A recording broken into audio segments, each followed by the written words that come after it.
Chapter 1. Invited In. The muted sounds of my father's television drift through the wall and settle in the air around me. I am sitting on the floor in my childhood bedroom in Northeast Florida. Olive green, almost shag carpet pushes its way between my toes like grass trying to grow. You know that 1970s olive green that came with mustard yellow and a color called rust? Yes, that green. I close my eyes and lift my face to the liquid warmth streaming through my window. Sunlight must be what God's love feels like, I ponder quietly. Curled up in a pool of sunshine, sitting on worn green carpet reminiscent of decades gone by, I wait. 5 minutes pass. 10 minutes. What are you waiting for, you may ask? I am waiting to hear what God sounds like, but I do not know how to tell you that at 15 years old because I am not yet sure myself. As I wait, my mind flashes back to several days before when this whole story started. The God who still speaks. Books are my best friends.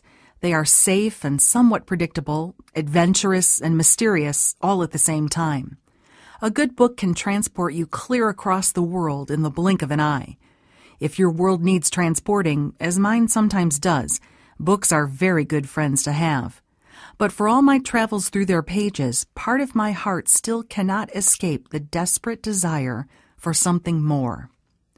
Today, just one day before the school days will spill us out into summer, I step across the threshold of our local used bookshop, watching dust particles stirred by my presence dance around me in the afternoon light. An old wire mesh bin near the door, slightly bent and rusted, is stacked high with discarded words, waiting to be sold for pennies on the page. I never know what I will find. Mystery, adventure, wisdom, or poetry hidden in its depths. Rummaging through the dusty selections, I am unimpressed with what I see. Promises of intrigue and drama, faraway places and undiscovered tales, all fall somehow flat, like a note fighting to reach its place on the staff. For several weeks there has been a gnawing unsettledness deepening in my heart. I am soon to know it as a gift called hunger. But for the moment, I just feel agitated and itchy, empty on the inside. Some of heaven's greatest invitations begin with hunger. I turn away in disappointment, studying the dust bunnies, holding conventions in the corners around me. No new friends today. But something inside of me turns my gaze back for one final glance before leaving empty-handed. There it is. How did I miss it? Sitting at the back of the bin, half covered over by other choices, is a fat paperback, its title barely visible, Something More. Somehow these two words call forth the unspoken stirrings in my soul. I rescue it from the recesses of the bargain pile. Anticipation lets loose, fluttering butterfly wings against the walls of my chest as I scan its back cover. I know I have what I came for. Written by an author I have never heard of, Catherine Marshall. This book looks as if it was written before I was born. I love that about writing. Black and white lines and loops, filling blank canvases defy time itself. I love that about this book. It has the hope of surviving me and reaching out to a day that is not yet. Maybe one spring afternoon it will be this book's turn, the one you are reading now, to be rescued from the obscurity of a bargain bin. But I'm getting ahead of myself.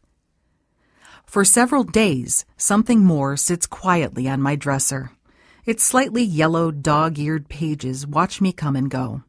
It waits patiently, ready to wrap me in the words of another's journey.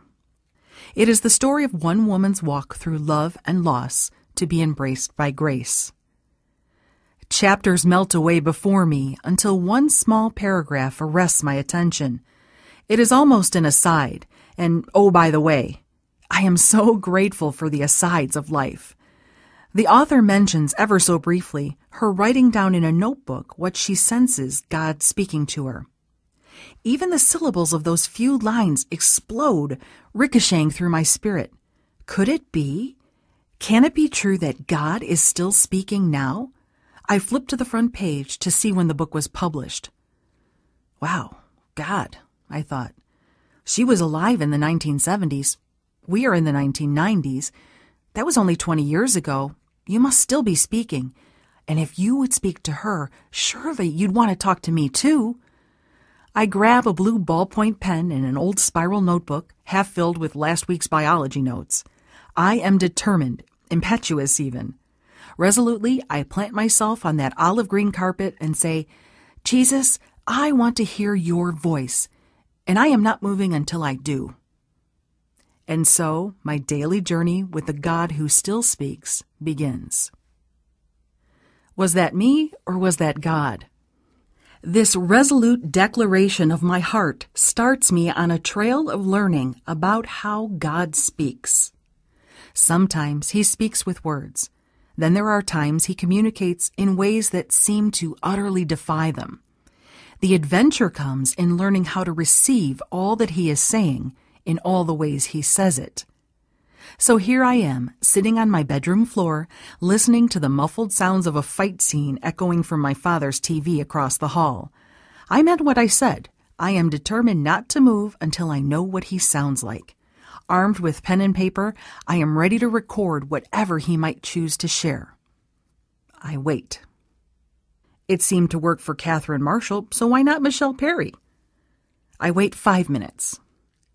10 minutes. I hear nothing but periodic silence punctuated with sound effects from a high-speed chase through the door. Questions begin to swirl whirlpools in my mind. I fight not to be sucked into them. What will God sound like? Will he speak through a big, booming loudspeaker from the sky? How will I know if it is him? Hello? God, I'm waiting here. Have you ever felt like that? Waiting to hear from him, but not even sure exactly what it is you were waiting for? 15 minutes pass, and then 20. My dad turns off his TV to go and do yard work. I am left alone with the silence and my questions. Both are deafening. Hi, God? Yes, hi there, it's me. I am still here. I even have my notebook ready, see? 25 minutes. Then 30 minutes pass. I know because I watch them tick by, falling from the present into the past. The clock on my night table chronicles their relentless descent. I start to feel very silly, and my mental to-do list begins to push its way into my thoughts. Homework assignments, project deadlines, chores still undone, all dance with the uncertainty of my waiting. Have you ever had that nagging sense that you could be so much more productive than sitting around positioning yourself for a revelation you're not even sure will come? I resist the urge to be productive elsewhere. I have the sense that I am on the edge of something. It is only his grace that keeps me still, keeps me in the waiting. Jesus, I meant it. I am not moving until I hear you, just so you know. He really loves impetuous, hungry 15-year-olds waiting for him on green, almost shag carpet that should have stayed in the 70s. Suddenly, quietly, distinctively, a thought comes so clearly into my heart, it was as if I had heard it from outside of myself. Indeed, I had. Don't worry, beloved. You will hear me. A whisper, no louder than the sunshine puddled on the floor around me, but it shoots like lightning through my soul. Surprised, I literally jump. Everything inside me leaps up from my stomach to my throat in expectation. Was that him? Was that me? Did I just make that up? I wonder. Was that me or was that God? Have you ever asked that question? If you have, you are not alone. Another thought passes through my mind. I am quite sure I did not come up with it. It occurs to me that the Holy Spirit might speak in thoughts we would never think ourselves. Jesus, if this is really you, could you give me a Bible verse or something to confirm that this really is you and I am not making this all up? Immediately, and I do mean immediately, a verse reference flashes into my mind's eye, reminding me of the insistence of flashing announcement signs on the highway. It is that clear. John chapter 6, verse 20. John chapter 6, verse 20. John chapter 6, verse 20. I scramble to find a Bible, which I have read only very selectively at this point. A psalm or two, a passage of Jesus talking in the Gospels with the red letters, a few stories from Acts. I do not know where much is, even beyond Psalm 23. Thank heavens for the table of contents. Eagerly, I search out the passage and flip the Bible open to John chapter 6, verse 20. There it is in bold red print, the one line that forever changes my life. It is I. Do not be afraid. Oh my gosh, Jesus, I can hear you. I can hear God. It really is you. My life will never be the same. His invitation. That one encounter with his still, small voice at age 15 became for me an invitation to listen and lean into him, to get to know him more every day until my listening and my knowing became as effortless as my breathing. Knowing you can hear God's voice is just an entry point into a supernatural love adventure with Jesus that will never end. Just so you know, in case you were wondering, I have not arrived, as if you thought I had. But every day I am learning more of him. Some days all I can do is stand in grace and genuinely wonder how I have gotten to where I am. But always, the more of who he is calls to me to leave behind the safe confines of my known moments, to enter into the eternity found in his heart. I would love to share some of this journey with you, dear listener.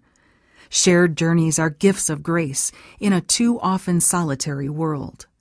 You too can know Jesus deeply, intimately, profoundly. It is what you were created for. He is waiting to show himself to you in ways more precious than you can imagine. There is something more, and that something more is him.